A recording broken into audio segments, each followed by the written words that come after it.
ప్రజాదరణతో 2024 ఎన్నికల్లో మళ్లీ సీఎం జగన్మోహన్ రెడ్డి విజయడంకా మోగించడం ఖాయమని వైసీపీ సేవాదళ్ రాష్ట్ర అధ్యక్షులు మాలెం సుధీర్ కుమార్ రెడ్డి ధీమా వ్యక్తం చేశారు. నెల్లూరు నగరం మాగుంట లేఅవుట్లోని వైసీపీ కార్యాలయంలో గురువారం ఆయన మీడియా సమావేశం నిర్వహించి మాట్లాడారు. సామాన్య కార్యకర్తగా ఉన్న తనను ముఖ్యమంత్రి జగన్మోహన్ రెడ్డి గుర్తించి వైసీపీ సేవాదళ్ రాష్ట్ర అధ్యక్ష పదవికి ఎంపిక చేయడం సంతోషంగా ఉందన్నారు. తనపై ఉంచిన నమ్మకానికి రుణపడి ఉంటానని తెలిపారు. రాష్ట్ర వ్యాప్తంగా వైసీపీ సేవాదళ్ను మరింత బలోపేతం చేస్తానని హామీ ఇచ్చారు. తనకు పదవి వచ్చేందుకు సహకరించిన పెద్దలకు ధన్యవాదాలు తెలియజేశారు.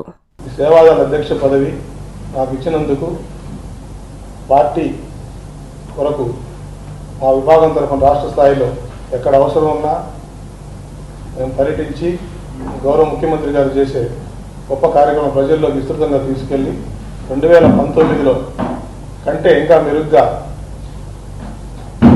గొప్ప మెజార్టీతో తిరిగి జగన్మోహన్ రెడ్డి గారిని ముఖ్యమంత్రి చేసుకునే దానికి సేవాదళ విభాగం తరఫున కష్టపడతామని తెలియజేసుకుంటున్నాను.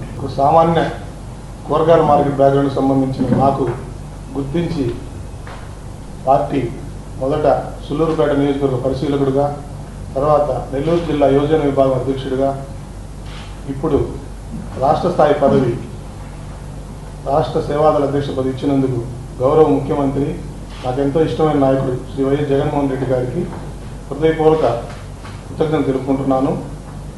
అలాగే ఈ పదవి వచ్చేదానికి నాకు సహకరించిన పెద్దల గౌరవనీయులు ప్రత్యేక ధన్యవాదాలు తెలుపుకుంటూ ఉన్నాను.